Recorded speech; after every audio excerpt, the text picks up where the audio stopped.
Part 1. You'll hear a conversation between Alan and Gianna, the office counsellor of a company.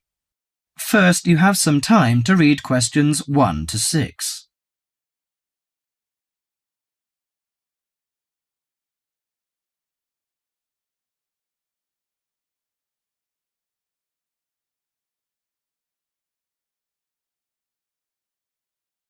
Now listen to the conversation and answer questions 1 to 6.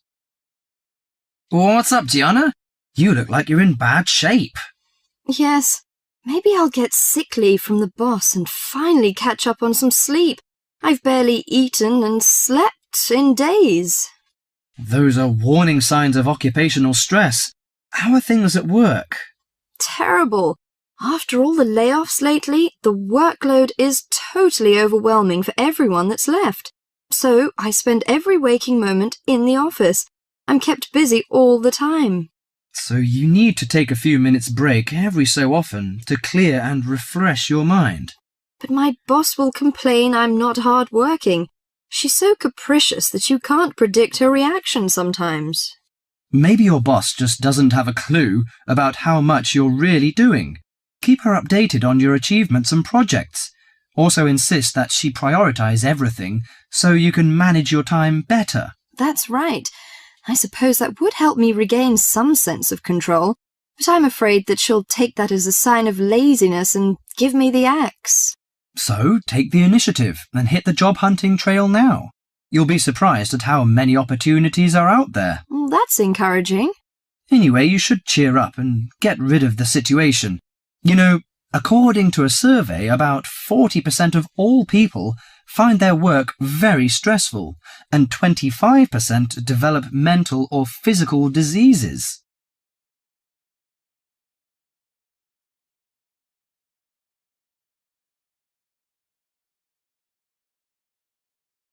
Before you hear the rest of the conversation, you have some time to look at questions 7 to 10.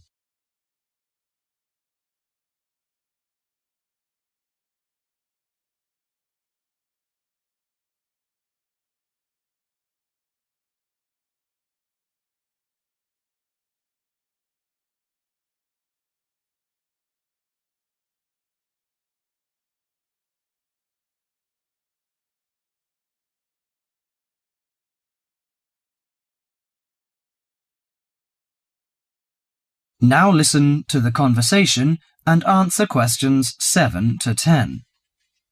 So serious? I didn't know that. How do the problems start? You know, they start when conflicts at work induces stress. Your body reacts by flooding the bloodstream with hormones that tense up your muscles and increase your blood pressure. This is meant to save you in a fight or flight situation, but leads to a host of illnesses, ranging from insomnia and headaches to heart attacks, when it occurs regularly over an extended period of time. What should I do to prevent such things happening? Well, most occupational stress is attributed to a recognized lack of control. You should act in advance to relieve the problems. For example, you should actively pursue career opportunities rather than quietly worry about getting fired. Of course, you can't control everything, so you need to help your mind and body cope. Keep a journal to release your frustrations, take short walks to calm down, or if necessary, simply take a mental health day. That is the end of Part 1. You now have half a minute to check your answers.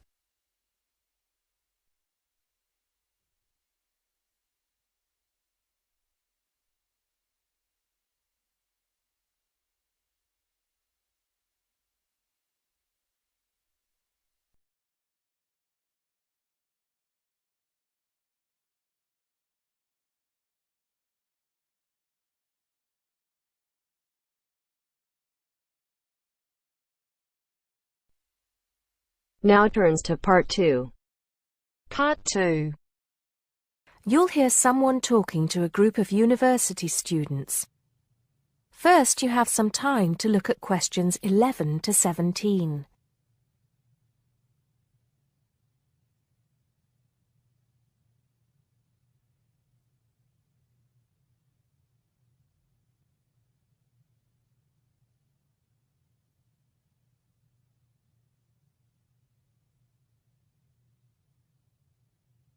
Now listen carefully and answer questions 11 to 17.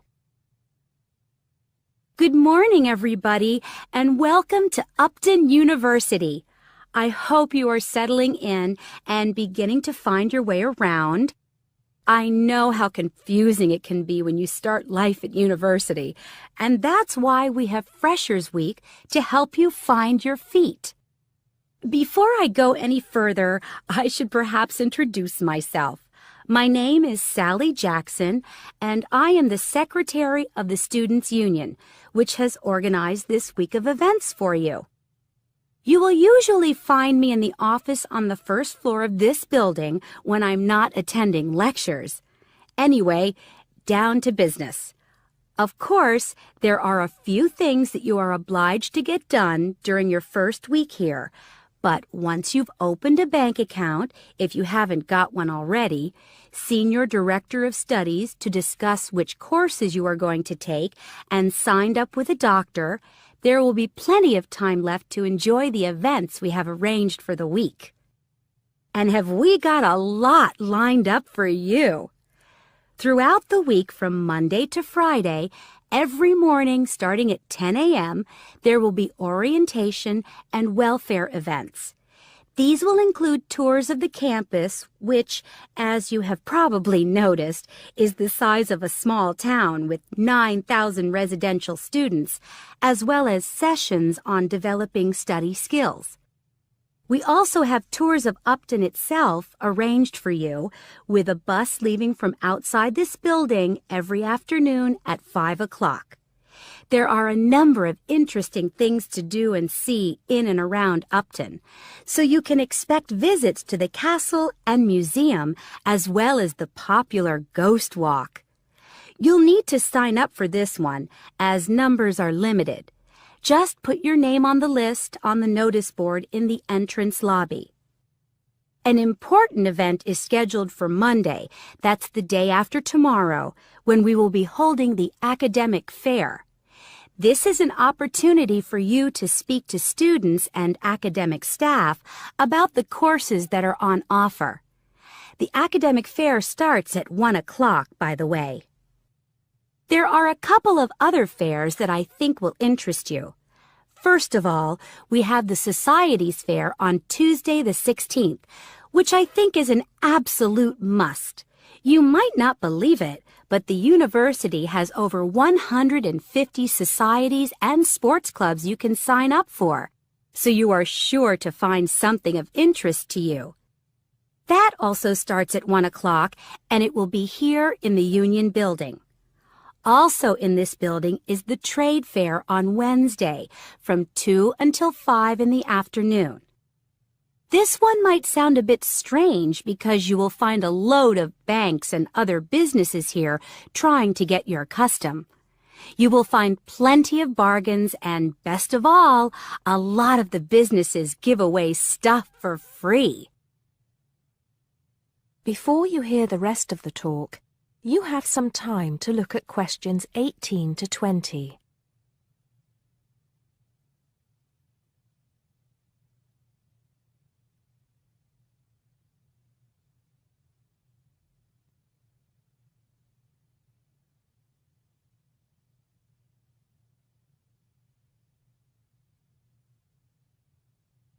Now listen and answer questions 18 to 20.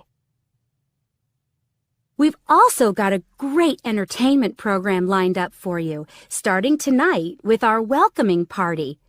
We have a top band lined up for your entertainment, but I'm not allowed to say who they are. All I can say is that I am sure you will not be disappointed. So come along to Blackmore Hall at 9 o'clock this evening to get your university experience off to a flying start. Just one point. I'm afraid this event is limited to freshers only. Because of space restrictions, you can't bring a friend tonight. Sorry about that. There's more fun and games on Monday in the Cotswold Theater here on campus.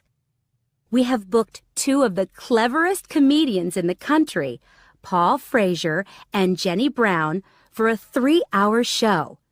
Paul has assured us that he and Jenny have packed the show with new material, and as they always get rave reviews for their shows, I think we can look forward to an evening of great entertainment.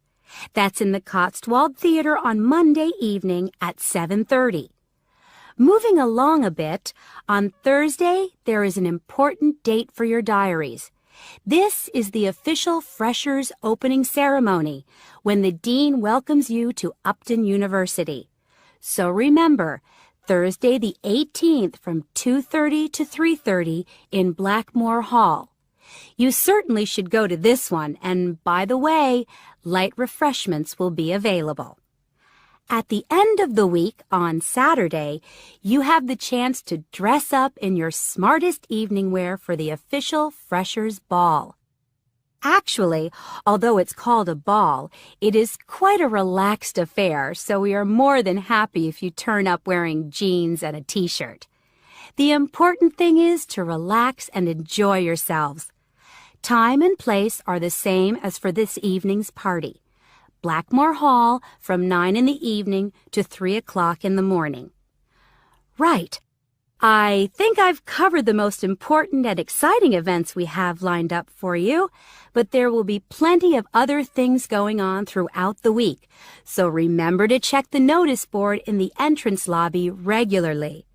Enjoy the rest of the day, and I look forward to meeting as many of you as possible this evening at the welcoming party. That is the end of part 2. You now have half a minute to check your answers.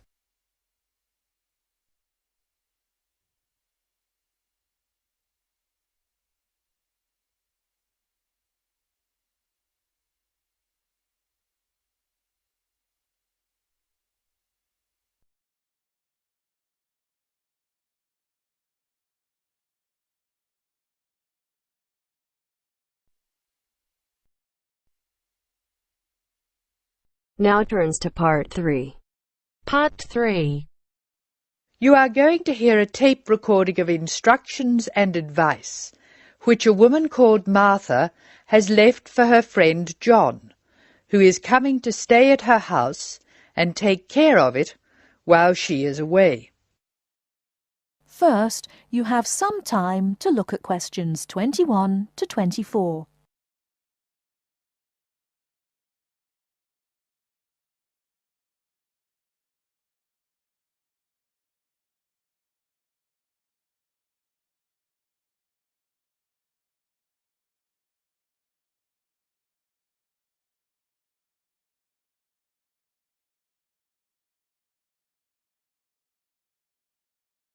Now, listen carefully and answer questions 21 to 24. Hello, John. Welcome to the house. I'm really pleased that you can be here to look after my house while I'm away. Here are some things you need to know about the house. Important stuff like when the garbage is collected. In fact, let's start with the garbage, which is collected on Friday. Just write garbage on the calendar on the days they take it away. Put it out on Friday every week. That'll be Friday 22nd, Friday 29th and Friday 5th. It's a really good service. The trucks are quiet and the service is efficient. The bin will be put back outside the house empty. It's a good idea to put it away quickly. This street can be quite windy. I once watched my next-door neighbour chase her bin the whole length of the street. Every time she nearly caught up with it, it got away again. The waste paper will be collected this Tuesday. That's Tuesday 19th. There's a plastic box full of paper in the front room. Please put it out on Tuesday. The truck will come during the day. If you don't mind collecting old newspapers and other paper and putting them in the box, I'll put it out when I come home. The paper people only come monthly. I have some things to give to charity in a box in the front room. Would you put it out on Monday the 25th, please? It's a box of old clothes and some bed linen which I've collected, plus a few other bits and pieces. Be careful when you pick it up, because it's heavier than you might expect. The charity truck will come by during the day on the last Monday of the month. If you want to use the library, you'll find it on Darling Street. I've left my borrower's card near the telephone. It has a very good local reference section if you want to find out more about this city. I'm sorry to say we don't have a cleaner. Oh yes, filters. Please would you change the filters on the washing machine on the last day of the month, which is Sunday the 31st. We find that the machine works much better if we change the filters regularly. The gas company reads the meter outside the house, so don't worry about that. I think that's all the information about our calendar of events.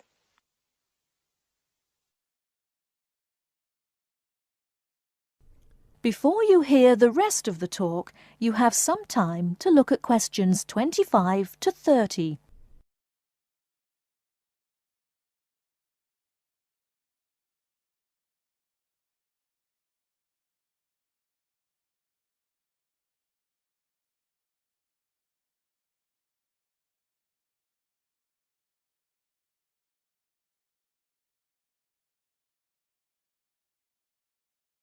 Now listen and answer questions 25 to 30.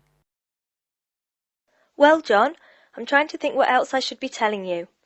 As you know, I'm going to a conference in London. I hope to have a little time to look around. It's a great city. I do hope I manage to get to at least some of the theatres and museums. I'm looking forward to all the things I have to do at the conference too. I'm giving a paper on Tuesday the 26th, and there are a couple of really exciting events planned later in the conference programme. I hope to meet up with an old teacher of mine at the conference. She taught English literature at my old high school, and we've kept in touch through letters over the years. She teaches now at the University of Durham, and I'm really looking forward to seeing her again. By the way, I expect you're hungry after your trip. I've left a meal in the refrigerator for you. I hope you like cheese and onion pie. Would you do me a favour, please? I haven't had time to cancel an appointment. It was made a long time ago, and I forgot about it until this morning. It's with my dentist for a check-up on Thursday the 28th. Could you please call the dentist on 816-2525 and cancel the appointment for me? Thanks a lot, John. One last thing. When you leave the house, make sure the windows and doors are shut, and set the burglar alarm. The alarm code number is 9120, enter. Have fun. I'll see you when I get back. This is your friend Martha saying goodbye. That is the end of part 3. You now have half a minute to check your answers.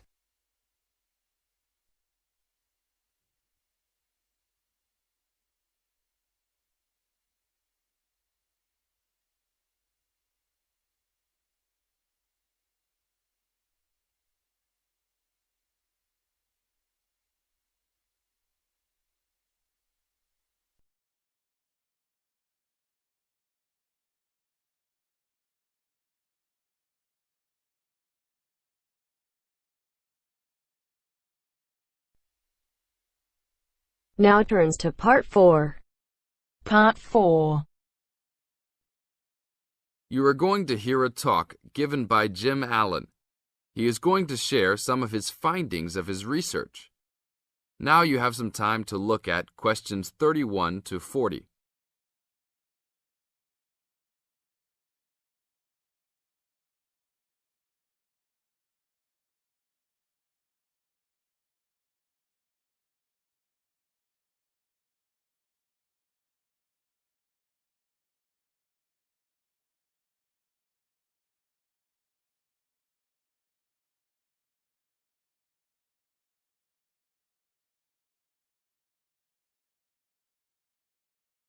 Now, listen carefully and answer questions 31 to 40.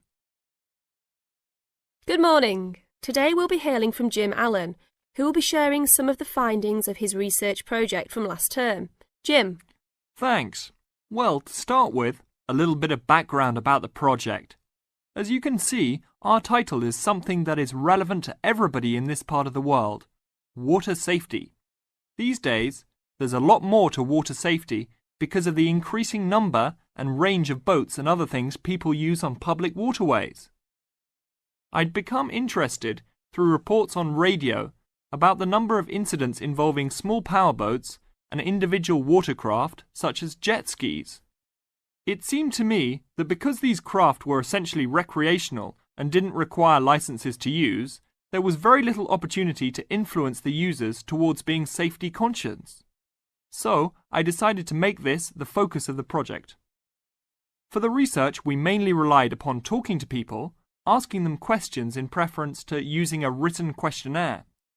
We interviewed a wide range of people at a number of popular swimming locations over 2 consecutive weekends and asked them what they'd observed or experienced themselves. The respondents were both male and female, but the men were just slightly in the majority. We were pleased with their willingness to talk about the subject and all told interviewed 145 people over the 2 weekends. So, what were the findings? As you can see, 86% of people reported having had some type of problem. A surprisingly large percentage, 27%, commented that they had found it necessary to shout at an offending powerboat, but the main type of problem was the deafening sound that some of the boats made. On occasions, this led to swimmers deciding to move to another location. So what strategies did people adopt to ensure their own comfort and safety? Let's have a look at the figures. First, it was noticeable that there were often distinctly different answers between men and women. It was mainly the women, for example, who said they should try to choose places where boats couldn't go, whereas it was usually the men who said you shouldn't have to move if you were there first, so you should shout at them if necessary. Both men and, it was women who said you should call the authorities if the situation gets too dangerous or the powerboat drivers are acting irresponsibly. Then, I had thought it would be mainly women, but both sexes made the point that above all, it's important to get children away from any possible danger. Men were very aware that jet skis could be unpredictable in inexperienced hands. They also made the point that it's much safer to have your car nearby and clearly visible to any watercraft if you're swimming in a relatively remote spot. Finally, wearing visible clothing, men didn't think it was quite as important as women, but both gave it a high safety rating. When we asked them what they thought the government should do to help solve the problem,